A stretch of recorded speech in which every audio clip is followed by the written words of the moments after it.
बहुत साल पहले की बात है। एक छोटे से गांव में एक नाई रहता था। उस नाई के घर पर उसकी बीवी और उसका एक बेटा रहता था। नाई के मन में बिल्कुल शांति नहीं थी, क्योंकि उसका बेटा दीनानाथ जो कि 20 साल का था, लेकिन वो नाई का काम सीखना ही नहीं चाहता था। लेकिन उसके पास एक बहुत अच्छा हुनर था और वो दिनू, हाँ दिनू, उठ जा, अभी तेरा पिताजी आ जाएंगे घर पे। जल्दी उठ, उठ ना दिनू। माँ, पिताजी इतनी जल्दी नहीं आएंगे, वो अभी भी बाल काट रहे हैं। मुझे कैंचे की आवाज आ रही है। आप बिल्कुल चिंता मत करिए, मुझे थोड़ी देर और सोने दो ना। ओह, एक बात भी इसको सुनाई नहीं देती है। एक काम कर, जब तेरे पिताजी इस दुकान से निकलेंगे ना, तब तू मुझे आवाज दे देना, तब मैं खाना बनाना शुरू कर दूंगी, ठीक है?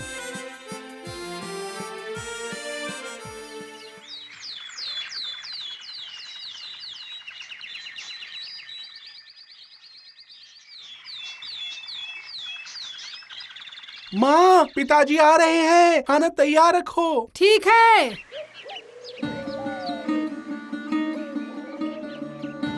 अच्छा महाराज, अभी भी बिस्तर पर पड़े हो? कुछ काम धंधा वगैरह नहीं करोगे? जरा हाथ भी तो बटा सकते हो। आके मेरे साथ काम भी तो सीख सकते हो। काम? और वो भी बाल काटना? ये मैं हरगिज नहीं करूँगा। मैं दूर दूर की आवाजें सुन सकता हूँ, ये क्षमता है मेरे पास। बाल काटने से भी बड़ा काम करूँगा मैं एक दिन। तो फिर क्या करेगा बताओ जरा। मैं राजा जी के पास जाऊँगा और राजकुमारी से शादी करूँगा और उनका राज्य मैं चलाऊंगा। इतने बड़े बड़े ख्वाब मत देख। अगर सच में कुछ करना है तो घर से बाहर निकल और देख जरा, आम का न काज का, दुश्मन अनाज का। इतनी सी बात के लिए आपने मुझे खरी खोटी सुनाई। माँ, मैं आज ही घर छोड़ के चला जाऊंगा। इतनी खरी खोटी सुनने के बाद मैं यहाँ नहीं रहूंगा। मैंने बिल्कुल सही कहा। मैं दिन भर मेहनत करता हूँ और ये लेटे लेटे राजकुमारी से शादी के सपने देखता रहता है। जा, निकल जा, अभी के अभी जा। हाँ, मैं अभी जा रहा हूँ, अभी जा रहा हूँ। आप लोगों को छोड़ के मैं अभी चले जाता हूँ। दिनू बेटा, सुन मेरी बात। कहाँ जा रहा है तू बेटा? मत जा बेटा। दिनू,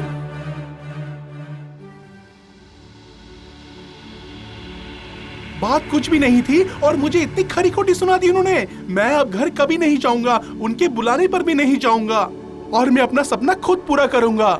और अब जब तक मैं अपना सपना पूरा ना कर लूं, मैं घर लौटूंगा ही नहीं।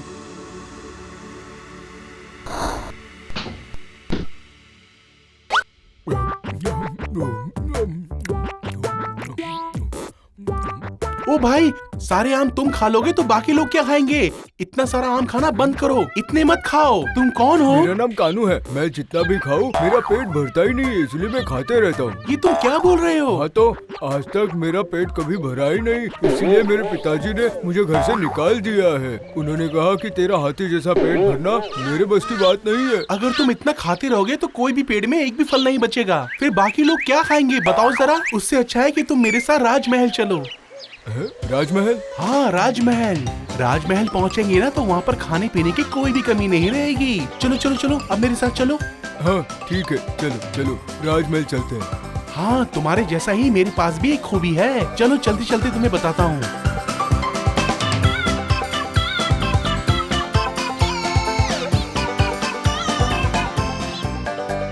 अरे वाह, तुम्हारे पास तो बहुत अच्छा गुण है। देखना, राजा जी राजकुमारी का विवाह तुमसे ही कराएंगे। दोस्त, तुमने कोई आवाज सुनी? पता नहीं यहाँ पर कौन जोर जोर से खराटे मार के सो रहा है। हाँ, बहुत दूर से आवाज आ रही है। चलो चल के देखते हैं, पता नहीं कौन सो रहा है। हाँ, अरे शांति से सोने दोगे या नहीं? घर पर भी कोई सोने नहीं देता और तुम यहाँ शोर मचा रहे हो। किसने तुम्हारी नींद खराब करी बताओ जरा? अरे अब मैं क्या बताऊं, ऊपर से एक पत्ता नीचे गिरा और जमीन कांपने लगी। अब इतनी जोरों से जमीन कांपेगी तो बंदा कैसे सोएगा? इतनी जोरों से जमीन हिलेगी तो बंदा कैसे सो पाएगा? ये तुम क्या बोल रहे हो? ऊपर से एक पत्ता गिरा, जमीन हिलने लगी, तुम्हारी नींद खुल गई? अब बोलो मत, मैं तो ऐसा ही हूँ। सब कुछ सही होना चाहिए, सब कुछ एकदम सही होना चाहिए, तभी तो मैं सो पाऊंगा। कुछ भी गड़बड़ होती है तो मैं सो नहीं पाता हूँ। पत्ते की क्या बात कर रहे हो? एक चींटी भी सरक के जाती है ना तो मेरी नींद खुल जाती है। एक केचुआ भी चलता है ना तो उससे मुझे गुदगुदी होती है, उससे मेरी नींद तुरंत खुल जाती है। अरे वाह, तुम्हारे पास भी एक अद्भुत कला है। चलो मेरे साथ राजमहल चलो, वहाँ तुम आराम से सो पाओगे। पर तुम कौन हो ये तो बताओ, अपने बारे में कुछ तो बताओ। वो हम तुम्हें चलते चलते बताएंगे।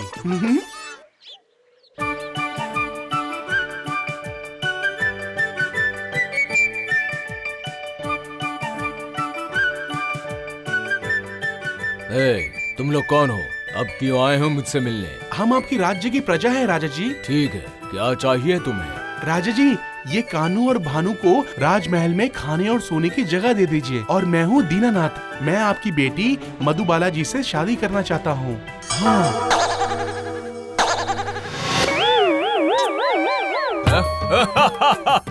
शादी? हाँ, राजकन्या से शादी? हाँ?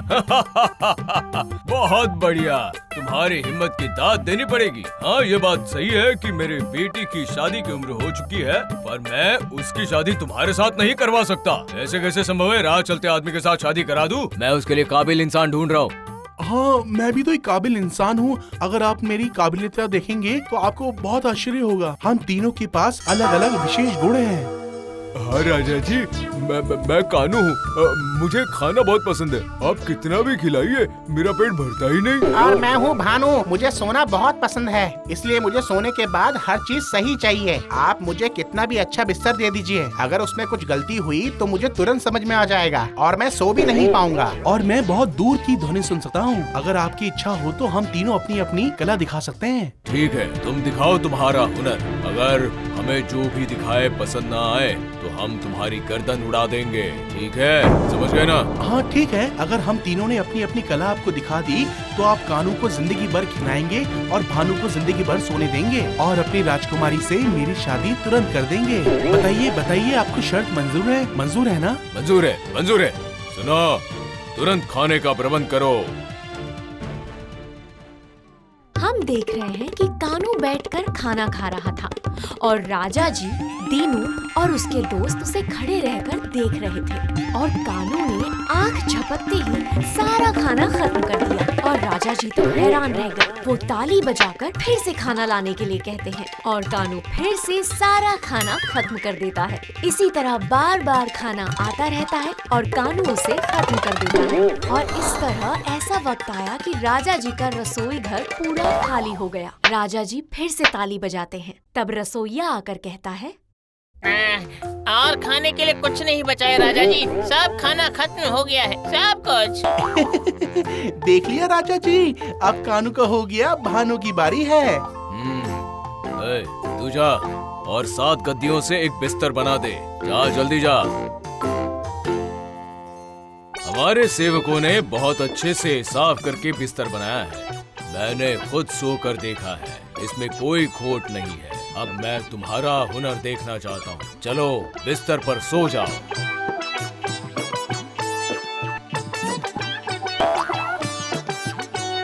क्या हुआ? क्यों उठ गए? मुझे नींद नहीं आ रही है राजा जी, बिस्तर में मुझे कुछ चुभ रहा है। चुभ रहा है? क्या चुभ रहा है? ये 6 और 7 गद्दे के बीच में एक छोटा सा बाल है, वही बाल मुझे सोने नहीं दे रहा है। अब मैं क्या करूं, मैं कैसे सोऊं?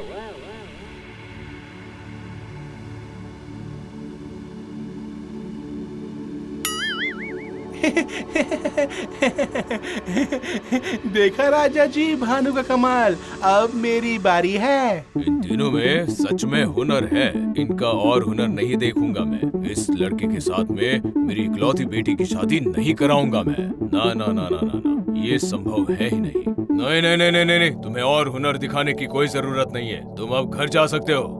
घर पर शर्त के हिसाब से तो मुझे। अरे शर्त की बात मत सुनाओ मुझे, मैं यहाँ का राजा हूँ। कोई भी शर्त मेरे लिए मायने नहीं रखती। पर आप राजकुमारी का रिश्ता मेरे से नहीं करना चाहते? ठीक है।